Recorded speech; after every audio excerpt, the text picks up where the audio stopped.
Hello friends, स्वागत है आपका एचसीपी क्लासेस में। और आज मैं आपके लिए इकोनॉमिक्स का जो सबसे पहला चैप्टर है, जो बेसिक ऑफ इकोनॉमिक्स है, वो लेकर आया हूँ। देखिए, इकोनॉमिक्स में ये दो शब्द आइकोस और नोमोस से मिलकर बना है। देखिए, आइकोस और नोमोस जो हैं, दोनों यूनानी भाषा के शब्द हैं। आइकोस का मतलब होता है घरेलू, और नोमोस का मतलब है मैनेजमेंट या प्रबंधन। देखिए, शुरुआत में जब अर्थशास्त्र की शुरुआत हुई, तो यह एक बहुत ही छोटे लेवल पर एक छोटे क्षेत्र का प्रबंधन से संबंधित था। इसीलिए इसको घरेलू प्रबंधन कहा गया। आज के समय अर्थशास्त्र का विषय जो है वो बहुत ही व्यापक हो गया है, परंतु इसका नाम जो है वो अभी भी इकोनॉमिक्स या अर्थशास्त्र है। देखिए, यह एक यूनानी शब्द है, क्योंकि यूनानी जो थे, इन्होंने ही इसकी शुरुआत करी थी प्रबंधन की।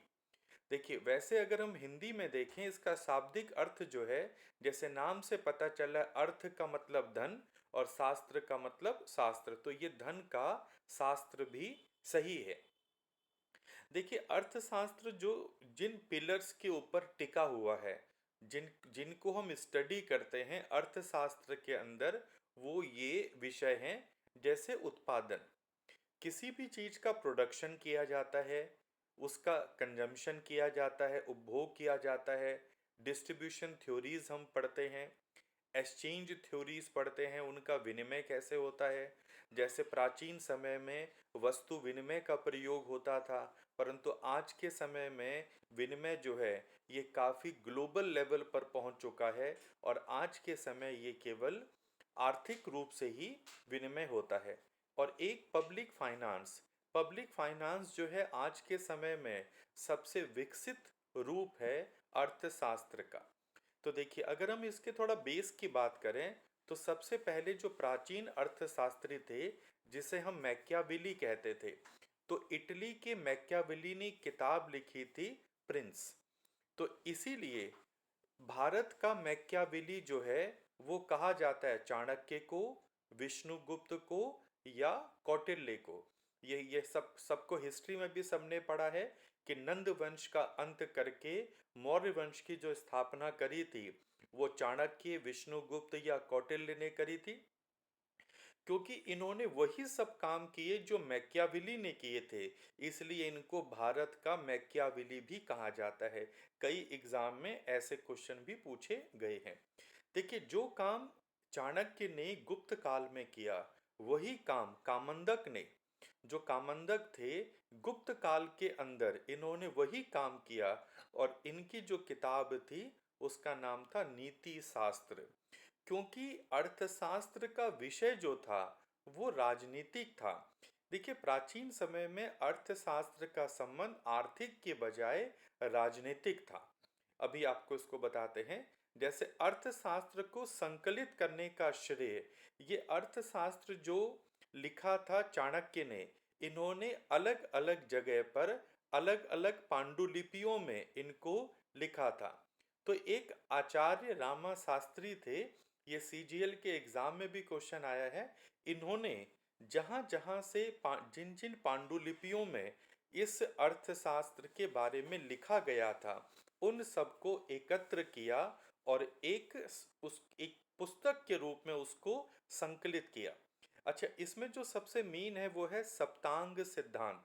सप्तांग का मतलब है 7 अंग। एक राजा को अपने राज्य को चलाने के लिए, एक अच्छी नीति को चलाने के लिए जिन 7 सिद्धांतों की आवश्यकता पड़ती थी, वो सप्तांग सिद्धांत में है। देखिए, उत्तराखंड पीसीएस के एग्जाम में, मेंस में, सप्तांग सिद्धांत पर व्याख्या करने के लिए भी पूछा जा चुका है। तो अभी हम केवल प्री पॉइंट ऑफ व्यू से पढ़ रहे हैं। इसको मेंस पॉइंट ऑफ व्यू से जब पढ़ेंगे तो इनको आपको सब अच्छी तरह समझाएंगे। तो देखिए, जैसे स्वामी, सप्तांग सिद्धांत में राजा जो है वो स्वामी है, तो सबसे बड़ा स्वामी है। उसके बाद अमात्य, जैसे चाणक्य भी अमात्य थे, तो उसके बाद अमात्य आता है। तीसरा आता है उसके जनपद। जैसे हम 16 महाजनपदों की बात करते हैं, तो वो जो जनपद हैं, जनपद से ही महाजनपद बने थे। चौथा है दुर्ग, पांचवा है कोश, छठा है सेना और सातवां है मित्र। तो ये जो 7 अंग हैं, इन्हीं के द्वारा एक राजा कुशल राजनीति कर सकता है, जो किसके द्वारा लिखा गया था? चाणक्य के द्वारा। तो चाणक्य वैसे भी अपनी राजनीति के लिए जाने जाते हैं। अच्छा, उसके बाद देखें, हम जब आजकल पढ़ते हैं तो हम पढ़ते हैं एडम स्मिथ जो थे वो अर्थशास्त्र के पिता थे। अब मैं आपको बताता हूँ कि क्यों एडम स्मिथ को अर्थशास्त्र का पिता कहते हैं। तो एडम स्मिथ का संबंध स्कॉटलैंड से था। ये स्कॉटलैंड के थे, अर्थशास्त्र के पिता कहे जाते हैं। प्रतिष्ठित विचारधारा, जो क्लासिकल विचारधारा थी, क्लासिकल, दो विचारधारा थी, एक क्लासिकल और एक नियो क्लासिकल। तो क्लासिकल विचारधारा पुरानी विचारधारा थी, और जो नियो क्लासिकल थी वो 1929 से 34 तक की जो मंदी रही थी, उसके बाद नियो क्लासिकल अर्थशास्त्री आए। तो प्रतिष्ठित विचारधारा के संस्थापक कौन थे? Adam Smith. और एडम स्मिथ से के समर्थक जो थे वो थे रिकार्डो, माल्थस, जे बी से और जे एस मिल। इसको याद कैसे करते हैं? मिल से माल का रिकॉर्ड मंगाइए। तो मिल से मिल, जे एस मिल, ये सब पढ़ेंगे इनके क्या क्या इन्होंने कंट्रीब्यूशन इकोनॉमिक्स में किया है। जे एस मिल, जी बी से, माल्थस और रिकार्डो, ये प्रतिष्ठित विचारधारा के क्या थे? समर्थक थे। दूसरा, जो इन्होंने, एडम स्मिथ ने एक बुक लिखी थी जिसके कारण ये बहुत फेमस हुए थे, उसका नाम था an inquiry into the nature and cause of wealth of nation. हम लोग अधिकतर इसको केवल वेल्थ ऑफ नेशन के द्वारा पढ़ते हैं, परंतु इसका पूरा नाम जो था an inquiry into the nature and cause of wealth of nation, ये 1776 में इस पुस्तक को छापा गया था। एडम स्मिथ ने लेबर थ्योरी ऑफ वैल्यू, मूल्य का श्रम सिद्धांत भी देने वाले, ये सब आप लिख सकते हैं। एडम स्मिथ ने ही लेबर थ्योरी ऑफ वैल्यू, मूल्य का श्रम सिद्धांत किसने दिया? उसके बाद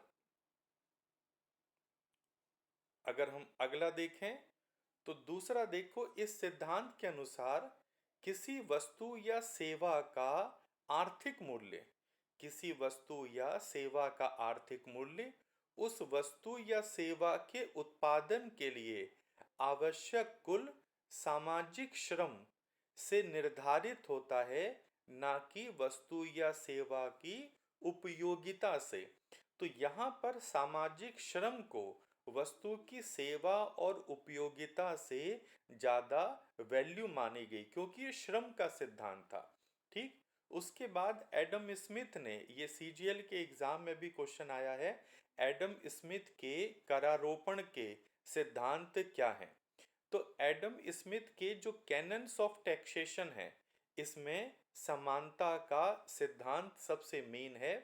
हर राज्य के विषयों को सरकार की सहायता के लिए योगदान करना चाहिए अपनी क्षमताओं के अनुपात में। तो हर राज्य के विषयों को सरकार की सहायता के लिए अपनी क्षमताओं के अनुपात में योगदान करना चाहिए, तो ये समानता है।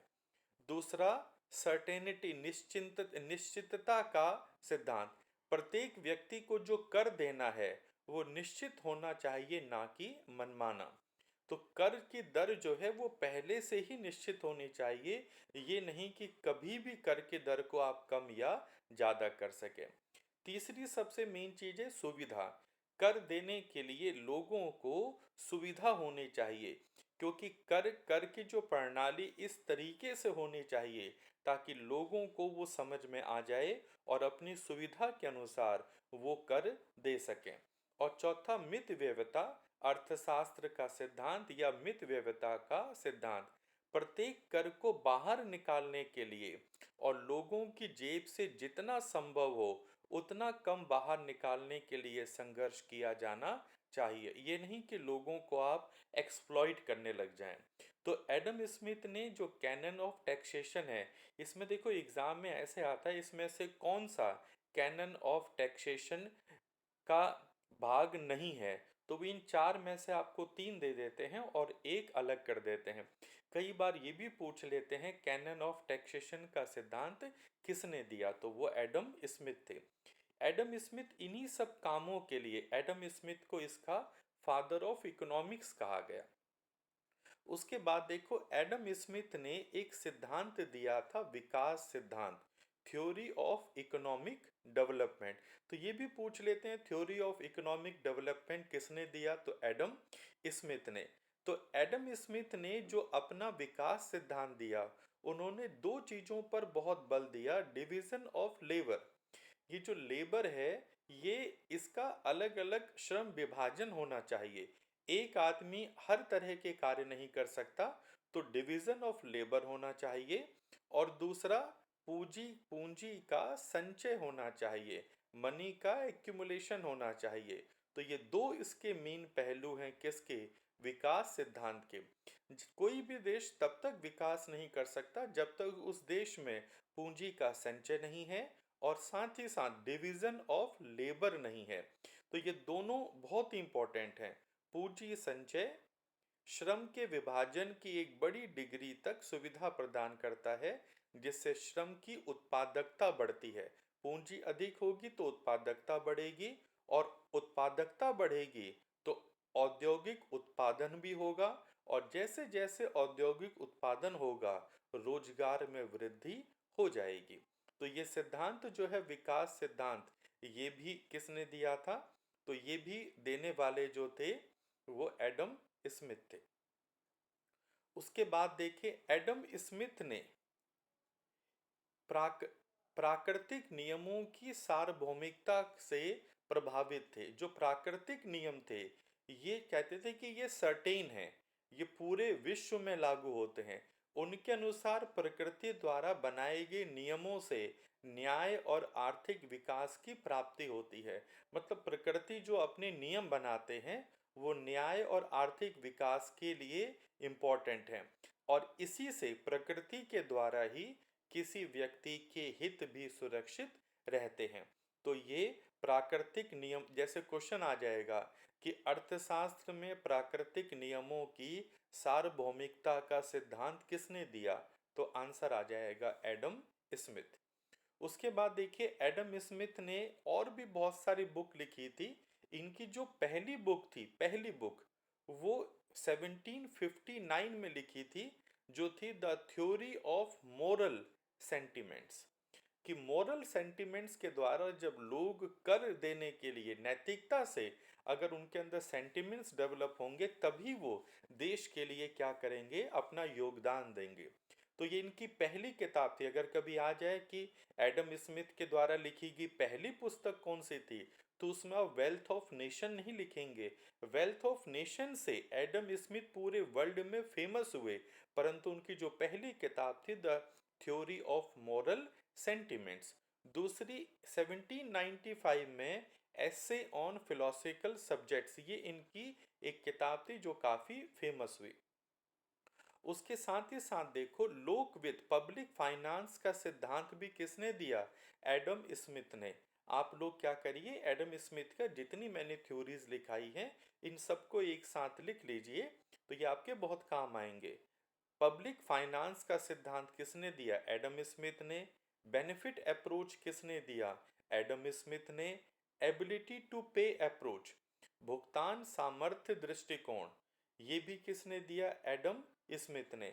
एडम स्मिथ ही वो व्यक्ति थे जिन्होंने कहा कि अर्थशास्त्र धन का विज्ञान है। तो अर्थशास्त्र का संबंध धन से है, और पैसे से इसको जोड़ने वाले जो पहले अर्थशास्त्री थे, वो कौन थे, एडम स्मिथ। क्योंकि हमने पढ़ा, जो पहले हम पढ़ते थे वो राजनीति के बारे में होता था, एडम स्मिथ ने इसको धन से जोड़ा। जैसे एक होता है लेसिस फेयर इकोनॉमी, जिसे हस्तक्षेप रहित राज्य का कहते हैं। लेसिस फेयर इकोनॉमी एक ऐसी इकोनॉमी होता है जिसमें सरकार का व्यापार पर या इकोनॉमिक्स पर कोई कंट्रोल नहीं होता। बाजार की दशाएं खुद ही उसको क्या करती हैं, कंट्रोल करती हैं। तो कई बार ऐसे क्वेश्चन भी आते हैं, लेसिस फेयर इकोनॉमी का सिद्धांत किसने दिया? तो लेसिस फेयर इकोनॉमी का सिद्धांत या हस्तक्षेप रहित राज्य का समर्थन जो था, सिद्धांत तो एडम स्मिथ ने दिया था, परंतु एडम स्मिथ के साथ बेंथम और हर्बर्ट स्पेंसर इस सिद्धांत को मानते थे। तो ये एक मैंने एक नई अप्रोच आज कोशिश करी है देने की। अगर आप लोगों को ये तरीका बढ़िया लगे तो आप इसमें बता दीजिए। इसमें एक तो आप गलतियां कम करेंगे और दूसरा मेरी थोड़ा मेहनत तो ज़्यादा लगेगी, सब लिखना पड़ेगा, पर आप लोगों के लिए नोट्स जो हैं ये बिल्कुल बने बनाए मिल जाएंगे। तो होप आप इस वीडियो को लाइक करिए, शेयर और सब्सक्राइब, कमेंट्स भी करिए, कम से कम पता चले कि आपको ये मेथड कैसा लगा। तो thank you, all the best.